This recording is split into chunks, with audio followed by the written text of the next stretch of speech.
BSA has a long-standing pedigree for manufacturing exceptionally good Springer air rifles here in the UK, and this latest edition, the Lightning CLX, is no exception. As you can see, it's got a rather beautiful Manelli stock. Now this is available in Walnut and also in Beech wood. It's got an ambidextrous cheek comb on there, so it's good for right and left-handed shooters. Of course, it's got BSA's superb two-stage trigger. Up the top here, it's a manual safety switch. And this particular rifle, this is 177.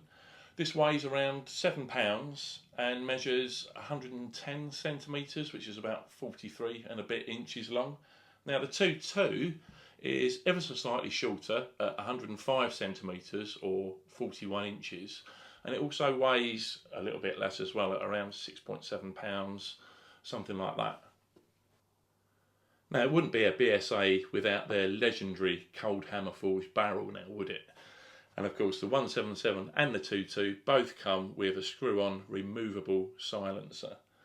Other things of note are there's a screw stud, sling stud fitting at the back here. It's got a really nice cushioned butt pad to absorb any recoil, and up the top here there is a dovetail rail for mounting your scope. Another thing I've noticed as well, which I really quite like, is there's a really nice thumb rest up the top here on top of the pistol grip, which just makes your shooting position even more comfortable, and of course you're right close to the safety button there as well. Now I've heard from my friends at my local gun shop, Ranging Country here in Lincolnshire. They actually own the club and the range that I shoot at as well. I've heard from those guys this morning and they are extremely impressed with this rifle. Owner Peter and his son Lawrence, they had a bit of a shootout the other day, and Lawrence especially said this thing is super accurate. So I'm going to head off down to the range now and see just how well this thing performs. I'm down at my local range with the Lightning CLX, and I've got a target out there about 25 metres.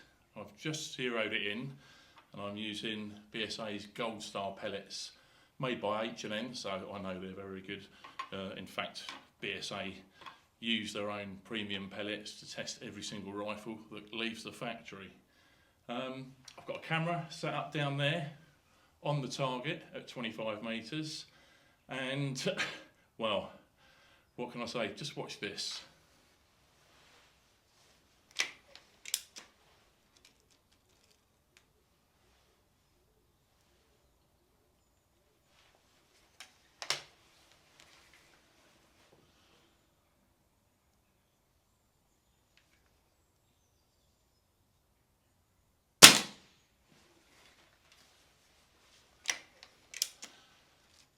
Got to say, this rifle, it's very easy to break, and yeah, there's a little bit of tension there when you cock it. Returning is absolutely no effort whatsoever, but then again, this is a full power rifle.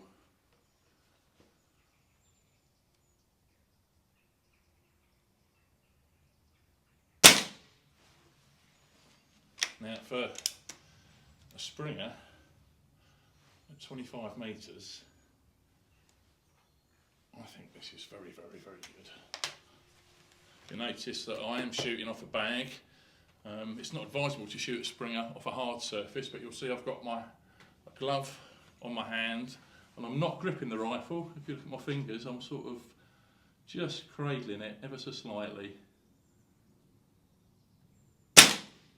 And the reason I do that is because you don't want to grip the rifle really tightly, because it's a Springer and you've got recoil, and if you grip the rifle too tightly, it's going to affect your accuracy. Just let the rifle do what it wants to do, make sure it's in your shoulder.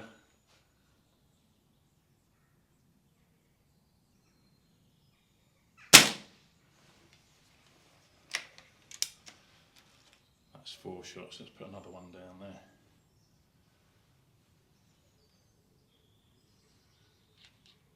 When you push the pellets into the breech there, They are really quite tight, which I think is one of the reasons why this rifle is so accurate.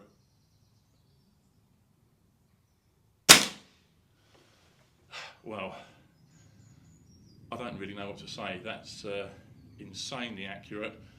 You know, at 30 metres, I'll be very, very, very pleased to be doing that with a PCP, let alone a Springer. I think what I'm going to do is push that target out a little bit further and really push myself and do some standing shots, supported, and see how that goes. But that's insanely accurate.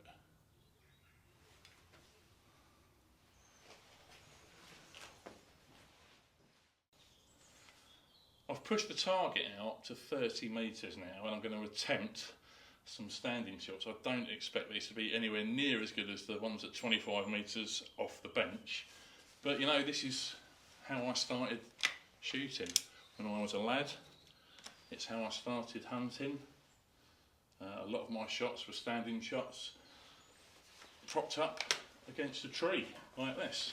I'd have my hand there and I'd use, rather like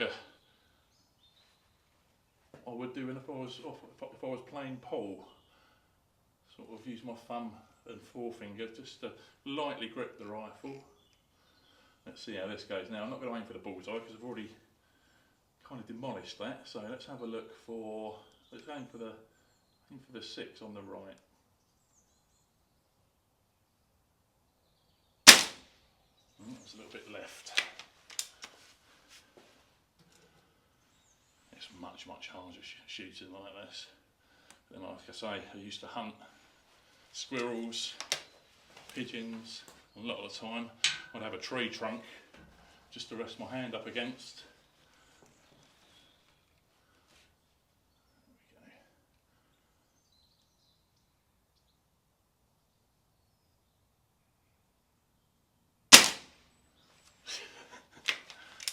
That hit the 6.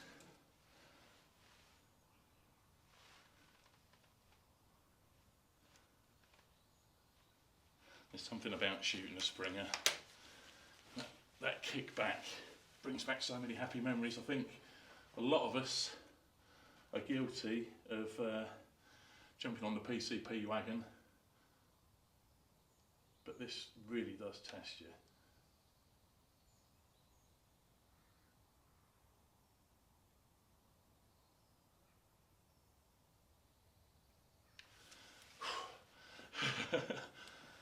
Take a breather. I'm wobbling a bit there. Get my breathing right.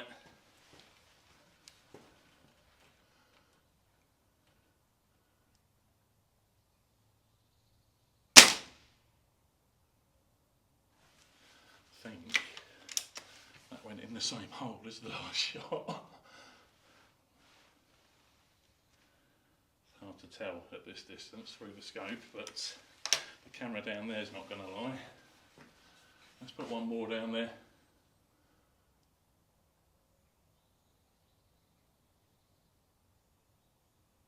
And that went left. I knew I pulled that left. That actually went through the same shot as the first one. One more.